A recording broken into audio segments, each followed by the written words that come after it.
What is up, Aspired Leaders? I'm so glad to be with you again this week. I had the wonderful opportunity to speak with Bradley James Davies as he shares a really powerful story of a time he had a panic attack and a near-death experience, which totally enlightened him on how he was dealing with his stress as a leader and his mental health.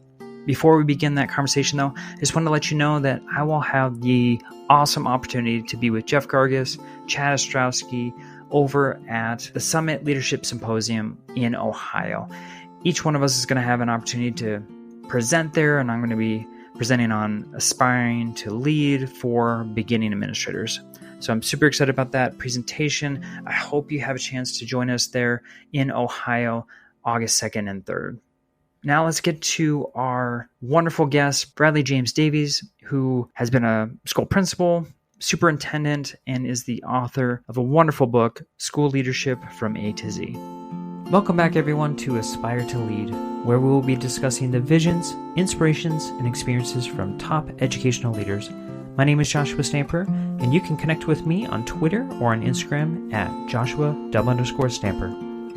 Aspire listeners, I am so excited because I have a former Minnesotan with me, and I have been talking. We have actually quite a few locations and things in our life that have intersected, and so super excited about this conversation. Bradley, you are doing so much in education. I cannot wait to talk about your phenomenal book and all that you do. Thank you so much for being on Aspire to Lead. Happy to be here, Josh. Thanks for having me, and go Eagles. Yes, we were in neighboring cities growing up in Minnesota. I grew up in Eagan, you in Apple Valley. I can't wait for you to share with my listeners as far as your story, your journey in leadership. So if you wouldn't mind, I don't know if you want to start all the way back in Minnesota, but I would love for you to share your educational leadership journey. Well, being a proud Minnesotan, I have to start there, right? In the land of 10,000 lakes. I'm the son of a bricklayer dad and a bookworm mom, proud graduate of Apple Valley High School. Go Eagles. And in truth, my education journey started right after college, soon after college, when I stumbled into a long-term maternity substitute teaching position. And the subject was Spanish. And I joke that I pretty much stole my salary there for the first few years, but I was a few pages ahead of the kids. And then quickly from the classroom, transitioned into a dean role, and then into a high school principal role, and all the way into what became the equivalent of like a small town superintendent role in the independent school world as the head of school. So, gosh, over 20 years, I taught, coached, or led elementary schools, middle schools, and high schools. And the reality, Josh, the sad reality that really was the inspiration for the book is that, at age 30, I was a high school principal. Age 40, I was a head of school or small town superintendent. And at age 46, I was on my back in an emergency room thinking I was dying of a heart attack. The reality was that it was the first and only anxiety attack I've had in my life. But my truth was I really believed I was about to die. And that's sad enough that certainly work-induced stress, it was at the height of COVID, et cetera. So it doesn't take an expert psychologist to kind of name what was going on. But that's sad in and of itself. But the real tragedy was I was about to die alone, Josh. Nurse asked me, "Is there anyone you would like to call?" And I said, "No, ma'am." And so that was a gigantic wake-up call to me, not just for the impact that the work was having on my body. And in truth, I was in denial about it, and really clued into the somatic connection between our mental health and our physical health. And so I was grateful that my body woke me up. The real sad part was that not just that the work was causing me so much stress, but that I wasn't managing my life in a way that was conducive to loving relationships in my life. And so it was a real wake-up call for me. So I say that I retired formally from school leadership because I was really, really tired, but it's euphemism. I was beat down. I was ground to zero. And so with that crash landing of my career, I decided, the next day after that emergency room experience, that I was going to walk away from school leadership, that I just wasn't equipped to do the work from a wellness standpoint. I'm proud that I did the work well and I served my communities well, but I wasn't able to do it in a way that honored my well-being. So I walked away. And um, and it took me a while, Josh, to really start to tell myself a healthy story. Initially, my story was I was a failure, and I had to really come to the understanding that I wasn't a failure, but I was a fool for allowing myself to get so low. I told myself that I was a wimp for walking away. And it took some time to understand that I wasn't a wimp, but I was unwise for neglecting real tried and true wellness practices that would have helped me sustain me in the work that I loved and work that I believe in. That I wasn't a loser, but I most certainly did lose my way. So the book, School Leadership from A to Z, How to Lead Well Without Losing Your Way, started with me just trying to heal. And as I started to write the essays and explore where I went wrong, I started to really get a sense of, gosh, I might be able to turn my mess into a message for others and hopefully be in service to other school leaders to help them avoid where I got.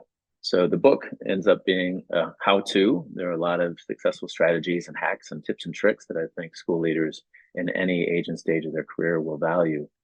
But more importantly, Josh, it's a how not to. It's a how not to get to that point where I got. And on a micro level, when I work with clients, it's so important, right? This is your one wild and magical life. This is your gift to do with as you please. So on a micro level, it's important.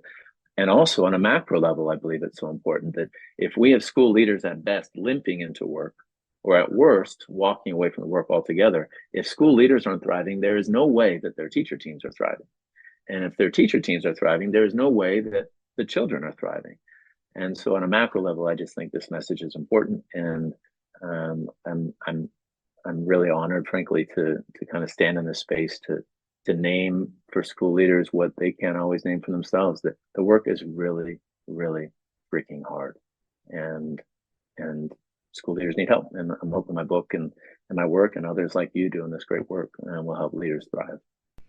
Well, I appreciate your transparency in your journey and sharing that, because I think a lot of people are feeling that right now as we are at the end of the school year for most. Some have been out for a month, some are still in session right now, and so they're feeling it. And in the spring, going into the summer, it's that time of rejuvenation and trying to heal from the stress and the hard work that we've done over the school year. So I think your message is perfect timing right now. I really would love to dive into your young self. I think, maybe you said age 30 as a principal, reflecting now in those early days, what did you learn? And maybe it's through failure of how to lead well. Well, it most certainly was through failure. I must say that, I give myself an A plus for effort, but an overall kind of C minus for my leadership impact those first few years of leadership. And if I could go back and talk with that young leader, just personally, I would encourage him to slow down and soften. In my book, I write an essay called G is for Garden Hose. And, school leaders stand and they straddle the space between what is and what could be. We're drawn to this work, all educators, teachers, school leaders, because of the idealism, the potential of what we can do to change the world by investing in children's lives. And so all of a sudden, here I am at 30, given the keys to the car with this great idealism of wanting to change the world. And when you straddle that space between what is and what could be, it's a real unhealthy soil for taking yourself way too seriously and feeling like you need to change the world tomorrow, by the end of business tomorrow. And what I would want to encourage that young leader that I was at 30 to embrace is that beautiful things are more often built brick by brick, not via revolution. That the teachers who he's serving have personal lives. They're exhausted. They have their own children. They're navigating their own relationships. And to give them more grace, I would encourage them in the spirit of G is for Garden Hose. We talk about as school leaders that we put fires out all day. And the young leader I was didn't walk around with a garden hose. He walked around with a fire hose. And fire hoses put out fires very efficiently. But if you've ever seen a house on fire, you know that much of the damage is done by the force of the fire hose. And garden hoses, by contrast, they bring forth life. And so I'd encourage, that young leader to slow down, soften, carry the garden hose around, honor his faculty for the humans that they are, And we can get into some of the specifics, particularly around appreciation for teachers. I would beg my younger self just to embrace that. But I'll pause there. But mostly slow down and soften, use the garden hose. Beautiful things are built brick by brick more often than via revolution. Yeah, the more we talk, the more I feel like our journeys are extremely similar because I was the same way. I had, grand ideas and initiatives, and I wanted to go a million miles an hour. And most often, my staff was nowhere near at the pace or at the capacity. Like you were saying, they have their own lives, their own stress, their own things that they're trying to work through. So, yeah, you brought up appreciation. I would love to talk about that because I think, if we are using the fire hose like you were talking about, we're probably breaking down relationships by being so forceful. And what would happen was probably a breakdown of culture on that campus. So I want to know, as a young principal, as you're learning and trying to figure this out, what did you use as far as tactics of appreciation to soften up like the garden hose, like you were saying? Yeah, what I talk with my clients about often is that the biggest bang for your school improvement buck will come from appreciation. Bottom line, everything else is a distant second. Now, number two is also important, culture, but we can get to that. But nothing is more important than appreciation. And what I found in myself early on, and what I find in other school leaders, is that too often we walk our campuses, that is our garden, looking for weeds to pull rather than plants to water. And what I believe passionately is that oftentimes the best way to eradicate the bad is to emphasize the good. Good things watered become great. And if we just, and again, this is about confirmation bias as well. If we look through the lens of what we want to see, whatever your ideal, initiative is or approach to student learning, you look through that lens and you see Ms. Smith and you see Mr. Johnson doing it, and you catch them doing good, just like we do with the children. And we say, "Thank you, Josh. I noticed X, Y, and Z. Really appreciate your effort. It's a real joy to work with you." Just in a quick email. And then all of a sudden, the tide starts to turn. You emphasize the good and you get more of it. I highlight in the book a fantastic book called Creating Magic by a guy named Lee Cockrell. He was a VP at Disney for a number of years. I highly commend this book to your listeners. And he outlines the fact that he wrote, ready for this, 700 handwritten notes of appreciation every single month, 125 handwritten notes a week. Now, I have one challenge with that because my handwriting is like hieroglyphics. It makes me look like I'm a first grader. So in email, I say works. But here's what he emphasizes and is crucially important for school leaders. The praise needs to be specific and personal. So the Tuesday morning email, "Hey everybody, you were great at parents' night last night," doesn't count and actually can come across as disingenuous. So make your appreciation specific, make it personal, walk your campus looking for the stuff you want to see more of, and just water those plants, water the stuff. What's the saying? Grass is greener where you water it. The same is true in school leadership. So I can't emphasize appreciation more. Truly, if that's all we did as school leaders, our schools would move forward in pretty magical ways. All right, let's segue into culture. So obviously, if our folks are doing what you're saying and they're being, intentional, specific, personal within their appreciation, and they're going around, obviously that's going to help the school culture. But what are some other things that you implemented that you really found the culture started to shift? Regardless of the organization, whether it's a family, a faith community, a school community, a business, the reality is that kids of all ages, that means little kids and that means old kids like you and me, function best in consistent and caring environments. Think about the opposite of that: capricious and cruel. Consistent and caring environments, whether it's at home with your children or at school with the students, and also with your teachers, with your faculty and staff. So how do you create a consistent and caring environment? Well, cultures are shaped by what we see, what we consistently see, say, hear, and do. Cultures are shaped by what we consistently see, say, hear, and do. And so what's on your walls? How do you do your meetings? How do you speak with one another? How do you praise one another, etc.? Culture, the macro is impacted by the micro. So one of the things I encourage folks to think about is that a drop of intentionality gets you a gallon back. Think about a family dinner, for example. You can sit down, eat dinner, and off you go.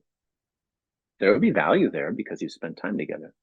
A drop of intentionality might be that, listen, when we gather as a family for dinner, we do a high, low, yay. Everyone shares a high for the day, a low for the day, and they say a yay to someone else in the family, something they appreciate. Who knows? That drop of intentionality, though, gets you a gallon back. The same is true for school leadership and shaping culture. For example, how do you start your team meetings? In middle school advisories, for example, we always go around and do a share. Middle school advisories, frankly, are a great micro example of culture done in intentional ways. And so sitting in a leadership circle, you've got your, APs there and, maybe a dean of faculty, et cetera, and you meet once a week or once a month. How do you start those meetings? Can you start sharing something as people before you transition into the professional work? And you can start at the beginning of the year really easy. Hey, what's your favorite color? And then you transition, and every time someone else brings a different share. And all of a sudden now you start to build connection as humans. That we're not just employees working in the same building, but we're people partnering together to change children's lives. So the intentionality piece within the context of what are we seeing, saying, hearing, and doing is crucial. Another example is, what do we celebrate as a school? Pep rallies can be a real dangerous thing culturally. What are they saying? What are we celebrating? We're saying we're celebrating athletics. Well, in schools I served, we made pep rallies a celebration of academics, arts, and athletics. So we had, the chorus celebrated. We had the fall play highlighted, etc. But that's intentional. Nothing we do is neutral. Every interaction we have personally and everything we do on a macro level when it comes to culture is either going to have a positive impact moving it towards the culture you want, or a negative impact moving you away from that ideal. So that intentionality within the context of what we see, say, hear, and do, and that intentionality, the drop of intentionality getting you a gallon back, I believe are really at the heart of creating the kind of culture in which all kids, young kids and the old kids like you and me, can thrive while at school. I'm glad to be included in the kid conversation. That's good, because I think my wife tells me that often, that I don't have my age. Here it's a compliment, Josh. Yeah. I think when your wife is saying it, she might not be meaning it as a compliment. But within this safe space, it 100% is a compliment. Well, I take it as a compliment whenever anyone says it, so that's good. This podcast is a proud member of the Teach Better Podcast Network. Better today, better tomorrow, and the podcast to get you there. You can find out more at teachbetter.com/podcast. Now let's get back to the episode. All right, man. I want to talk about your story. You talked about just the stress level of your life and, just being in a deep, dark space, mental health wise. And I know for a lot of leaders, obviously I've had the wonderful opportunity to speak to hundreds of leaders across this country. And a lot of times they have in their story about a time when they've lost their way, where they don't understand their why, or maybe they're just burnt out and needing some change or whatnot. So I'm just curious about you, maybe in your principal role, when you were a superintendent, when you felt like you were losing your way, how did you go back to finding that center or finding that passion or being able to continue to, drive in that leadership position? Unfortunately, Josh, I can only share with you that I didn't. I never got back to it. And that is really what fuels my work now when I coach school leaders. Again, I'm proud of the work that I was able to do alongside the teams that I served. But the reality is, my body woke me up to what my mind would not allow me to see. It was just baked deep into my brownies. Just work harder, be more positive, flip the negative into a positive, be enthusiastic. And it worked. It worked until I crashed. And so, truly, I look at that emergency room experience as the greatest gift of my life that I also mourn every day. Why was it the greatest gift of my life? Because it absolutely obliterated my ego. There was no longer could I deceive myself. And the truth is delicious because it leads to true transformation. Why do I mourn it every day? Because there were consequences to my choices. Over decades using the fire hose, Towards the end, I was much better, but there were lives impacted that were not my own professionally. There were very close relationships that were compromised because of the way I was going about the work. You know, I flexed to flourish at school. And as a result, I floundered where it mattered most with my family and friends. That's on me. That's not the work is not to blame for that. The work is hard. And I don't think society realizes how hard it is to lead schools, let alone be a teacher. But I take full responsibility, but I mourn it every day because there were consequences to the choices I was, frankly, unconsciously making in the way I went about the work. So now when I coach school leaders, a few things that, oh my gosh, would have been a game changers for me would be one, I would have had an executive leadership coach for the last 20 years. And we can get into the value of that. And I know I have a bias because that's what I do now, but I would be 20x the human being right now if I had had an executive leadership coach throughout my leadership journey. Frankly, I would probably still be leading schools and doing the work that I love so much. And number two, I didn't have community. I had other school leaders that would, go get a beer with, hang out and laugh with, trade some war stories with, but there wasn't an intentionality around saying, a real intimacy, I would even say, around saying, hey, this work is hard. I'm struggling. Because within intentional community, the joys are doubled and the hurts are halved. And so I didn't have that kind of community, that kind of support. So I beg leaders, don't do it alone. Don't do it alone. And relying on your primary partner is problematic. It's not necessarily fair to ask them to shoulder that entire burden. So having a leadership coach and also an intentional community of a few folks, resonant spirits that can support one another. Had I had that over the last 20 years, I'd likely still be in school leadership. Likely some very important relationships in my life would still be thriving. And I'd be doing the work that, frankly, I passionately believe in still. So I wish I could tell you I had a success story. My success story, hopefully, my story's not over. Had the curtain drawn at that emergency room table, I would have been an epic failure. And I was. That moment, I had to stare at myself in the mirror and say, you have failed at life based on what you value. But my story's not over. So I hope now, the answer to your question is I've found my why in helping others avoid where I got. And that's so important. You are doing some phenomenal work, and I want to dive into that because I know probably people that are listening right now are shaking their head like I am with you right now. I mean, like what you're talking about is resonating so much because I've lived it. I've done the exact same thing is, you can't show weakness. You just push through. You put the smile on. You try and be enthusiastic. And many, many leaders, I know people are listening right now, have crashed and burned and had to pick themselves up and try and figure out, okay, well, I can't consistently do this. This is a short-term fix. So let's dive into your book because I think this is such an amazing resource for my listeners. School Leadership from A to Z, How to Lead Well Without Losing Your Way. And so what was the purpose behind the book? I know you kind of mentioned that. And then, who's it for? What's the audience? Is it for any educational leader? It really is. So the design of the book, again, I'll reiterate, Josh, that I started writing just to heal. And particularly the opening essay entitled Now I Know My ABCs chronicles the emergency room and ultimately my pivot away from school leadership. And it's a real honest, fully transparent offering to readers. But the rest of the book, as I started to pull together different essays, frankly, I started with how I failed. And so a number of the essays emerge as best practices because I really screwed up and then I figured out better ways to do things. And I structured the book as a collection of essays. A is for appreciation, A is for administrative assistant, B is for BCC, things like that.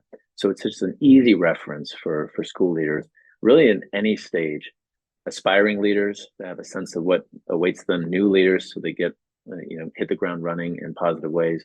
And also veteran leaders, folks who, frankly, are starting to feel the burden, the weight of sustained leadership. There are a number of essays that will speak directly to them in that regard, too. All right, I want to touch on leadership coaching because I think mentorship, coaching, all that is so valuable. It's something I write in my own book and has helped me immensely in my leadership journey. So for leaders out there that may not have one, maybe they've not even thought about having a coach for leadership, what is it that you offer? a trained and certified leadership coach is going to offer a school leader a handful of positives. First, the fundamental premise of this is that the best way to become a better leader is to become a better person. Bottom line. And in order to become a better person, you can't just rely on yourself, because the number one person on the planet who we are best equipped to deceive is ourselves. So a leadership coach provides a handful of positive things in light of that personal growth. One, they become a mirror for you. It's outsourced candor. Because if you are a school leader, there are 0 people on your campus who can speak unfiltered truth to you. 0. The power dynamics compromise every relationship. Bottom line, you need someone to challenge you and in order to grow. Number 2, if you're a school leader, you need a safe WTF space. You need a safe what the heck space. And if you're choosing, you've got a few teacher buddies and you're choosing an event to them, or you choose an event to your AP, you stepped outside of the ideal professional and best practices. You need a safe WTF space. And too often school leaders are going home and that safe WTF space is their kitchen with their primary partner. So what an executive leadership coach can do is provide a bit of a release valve for a school leader. They can bring a topic that is frustrating to them, an employee that's driving them crazy, the board is driving them crazy. It's a safe space to express those deep feelings. My clients express rage, sadness, frustration, etc. That's key, not only for leading well, but for also leading well at home and being fully present at home. So that aids personal growth. And I would say then last, the best way to improve yourself is first you have to know yourself. And a trained leadership coach is going to help you navigate your strengths, your blind spots, opportunities for growth, etc. And so that it really becomes a sacred space to equip leaders to become a better human and thereby become a better leader. And I would say last but not least, when the low points come, when the valleys come, and they will come, if you're going to lead schools over a handful of years, you're going to have real low moments. And the benefit of a leadership coach or a trained counselor, if you have a sustained relationship with them where they become a bit of a witness for your life, all of a sudden the hard times come and you don't have to waste a moment building relational capital should you outsource to a counselor or leadership coach when things are going wrong. You'll be able to hit the ground running because of the relational capital you've built up over time with the leadership coach. So, the deal is, Josh, if you want to become a better golfer, you're going to go get a golf coach. If you want to become, better at anything, the top performers in the world, the top human beings of the world, those who are seeking to improve themselves are recognizing the importance of mental health. Last, I would say, Josh, is that people who are committed to becoming better are waking up to the importance of their mental health and waking up to the importance that a counselor or an executive leadership coach is not someone you reach out to when things are going wrong. It's someone you partner with throughout your life journey to improve and improve and improve and improve. We can't do it ourselves, just reading our self-help books, our motivational books, and thinking about it. Having someone who's trained to ask hard questions, to offer compassionate truth to us, absolutely is a catalyst for personal growth.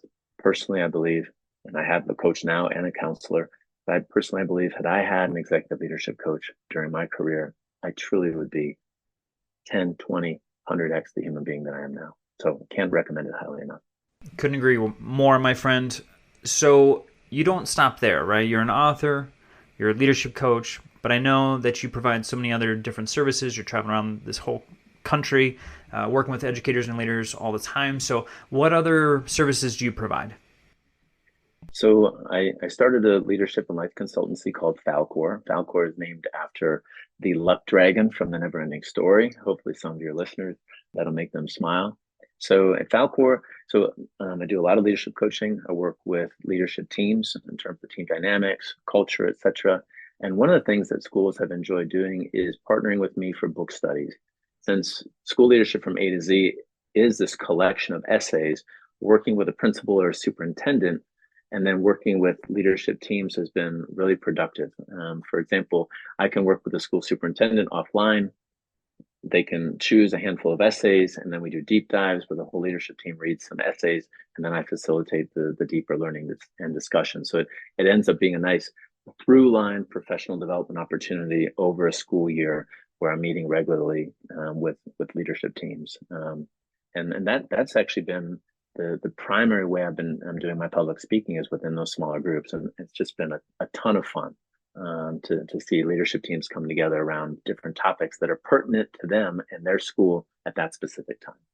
All right, I want to ask you, Bradley, a question that I ask all my guests, which is kind of the baseline question for Aspire to Lead, which is if someone could do something tomorrow or next week to enhance their leadership journey, what would you suggest they do?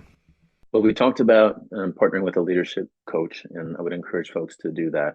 Sometimes folks get nervous about the cost, so I think schools 100% should fund this via professional development. If that's not the case, Josh, there are a lot of trained, qualified leadership coaches who will work on what they call low bono basis. And education being a nonprofit, I think school leaders will really find that the rates can work within their budget. So I beg people not to shy away from partnering with leadership coach because of cost.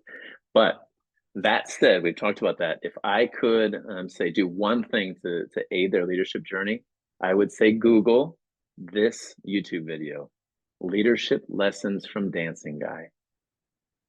Leadership Lessons from Dancing Guy. And I won't say anything more, but I promise your listeners that they will appreciate the video.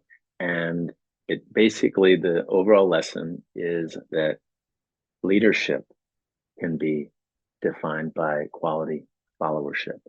And it's a hilarious video. It's 5 minutes of their time. I think it will absolutely be appreciated. And I can't believe any of your listeners would regret watching it. So Leadership Lessons from Dancing Guy, Google it, check it out. So it's at a concert.